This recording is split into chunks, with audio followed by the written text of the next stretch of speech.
On May 6th, 1899, miners in the Benaire mine in Leadville, Colorado, found a diary in a small, seldom-used drift about 500 feet deep within the mine.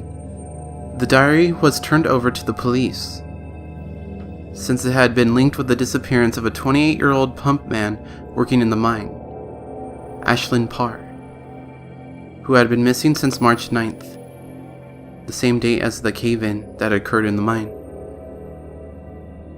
The diary was never seen again until a policeman released its contents to Ashlyn Parr's family this year. The family has been kind enough to give me access to this diary. Here is a transcription of the diary entries on and after March 9th, 1899, the date of Ashlyn Parr's disappearance. March 9th. Damn rocks caved us in today. Chas, Bert, and I were lucky to be in this drift, and not in the shaft like poor Shep was. Shep was screaming something when the rocks came down at him. I think he hurt his leg, but I think he'll be alright because he was able to get out of the mines. Bert found a steam pipe and began rapping on it to try getting in touch with any rescuers. Fortunately, we found a few, and they're able to send supplies down to us such as food. I think we'll be fine down here. They wrote to us that we should be rescued by tomorrow. March 10th. Caves are really dark at night. I've never appreciated just how dark they are until today. Anyways, the rescuers told us some bad news. They're trying to dig a rescue shaft and connect it to the main shaft that had been caved in.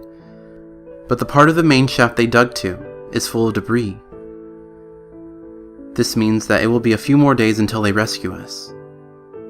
We're still receiving meals as well as gas for our lantern, so it's not all bad. Chas and Bert are worried about their families, and I don't blame them. But right now, we have to focus on getting out of this mine. March 11th. The new shaft is getting deeper and deeper, but I guess there still isn't any luck because there is so much debris in the main shaft. However, we're still getting our meals and the gas for our lamps, so I guess we'll be fine. Bert was pacing around in the drift when he found some weird grooves in the wall. I think Chas made them, because he's getting really bored down here. At least none of us are worried. I hope our families are okay. March 12th. It's our 4th day down here, and we're bored. We haven't talked much to each other actually, so we're all pretty lonely too. At least I have a journal to keep my thoughts in. Poor Chas and Bert don't have anything to pass the time. Actually, I think Chas is passing the time by making those grooves in the wall, but I'm not sure because I haven't seen him do it, even though there's even more grooves in the wall. There's more than 4, so it's definitely not the number of days we've been stuck here. And I don't even know what he's using to make those grooves because they're pretty big, and they're smooth too. Maybe he's using a knife. March 13th. We're starting to hear some sounds, so I guess progress has been real quick. None of us expected to hear these sounds, though, because we're pretty deep in the mine. I think we're 400 feet down. I got really scared when the sounds started because I could have sworn the sounds were coming from below us. Bert and Chas told me that I was being silly, that it was all in my head. Shoot, I don't even know. We haven't heard any word from the men above besides our meals. I hope we get out of here soon. We're all really lonely, and it's rather dark down here. March 14th. We still haven't heard any word from above besides our meals. It's a shame because their notes have kept us all sane. Poor Bert is hardly touching his meal. Chas is forcing him to eat some food.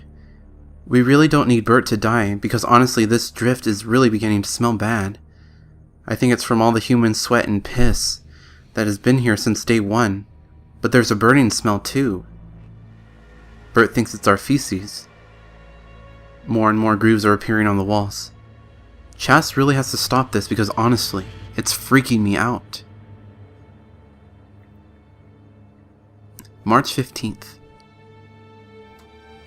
We finally got word from our rescuers, but it's bad news. They tried digging a shaft 73 feet down to connect with the main shaft to get us back up, but the main shaft is still clogged with litter. We told them through the steam pipe that we're doing fine, when honestly we're not. Bert's hardly eating, and Chas is really scaring me. Today I saw him by those grooves, and he was simply fingering them. He turned around and asked me how the hell they got there. I told him that I thought he made them. I don't know what's going on, but I really hope they hurry up. They said it would only take a couple more days, but we've been down here almost a week, and frankly, we want to get the hell out of here. Bert said that miners who are trapped in mines get put in newspapers. I wonder if I'm famous right now. March 16th. Those noises are starting up again, and this time all three of us can tell that they are indeed coming below us. We haven't even eaten because we're so scared. There are more grooves on the wall, and Bert started yelling at Charles to stop it, but I don't think Charles did anything. I'm too scared to write anything else today, but I don't simply want to sleep. The darkness must be when those grooves are made.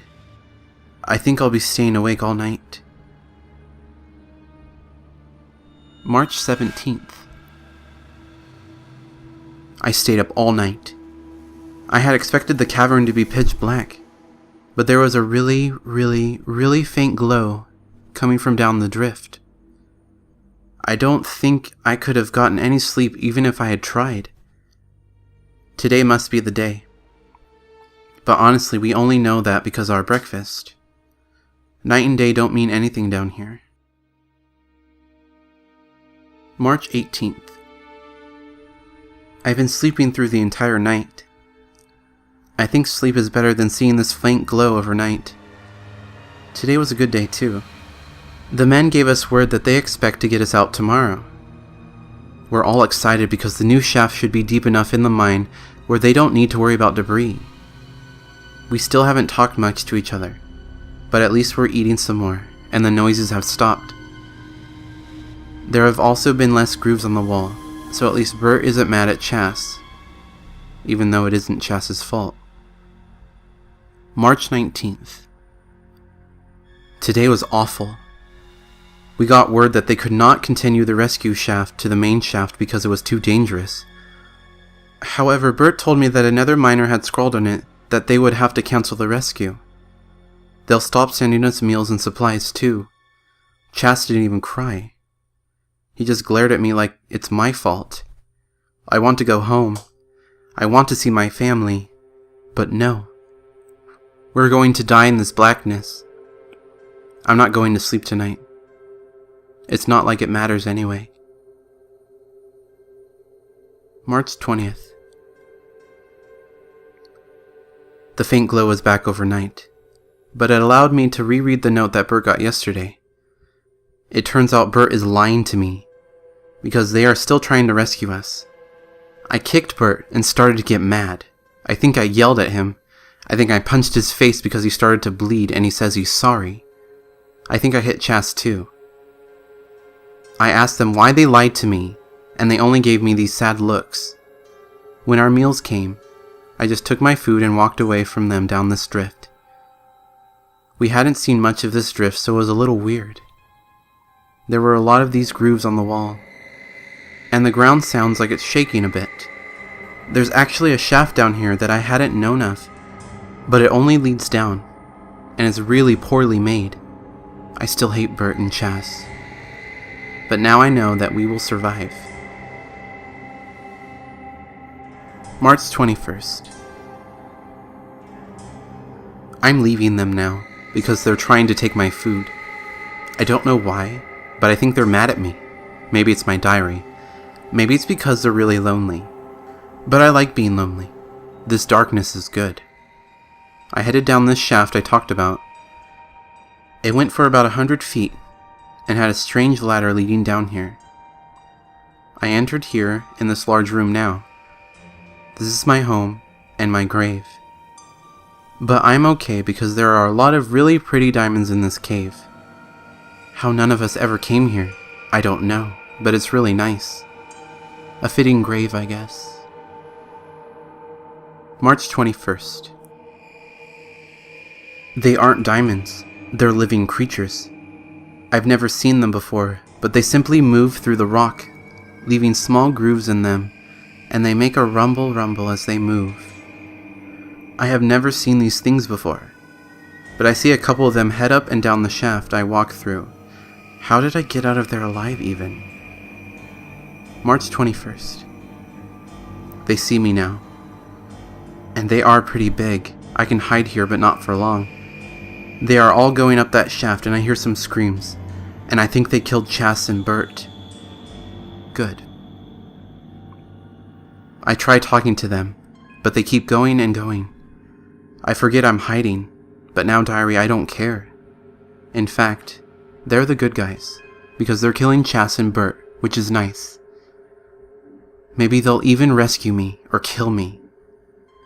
Maybe it's better if they kill me now. So now I'm calling them over. I think one of them complimented you, diary. One of them said nice book to me. I know it.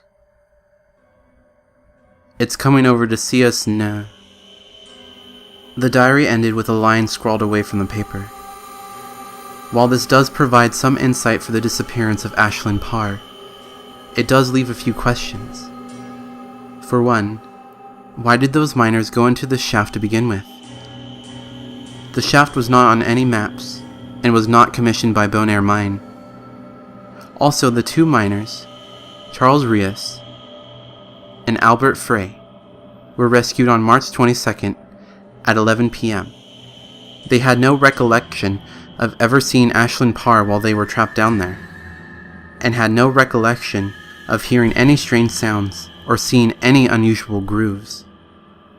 Both men left the mine in good health and spirits. Here is a recounting of the events as reported by.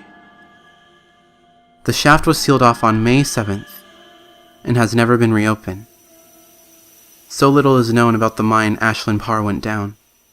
Any other information would be greatly appreciated, because quite frankly, I don't even know what to make of this.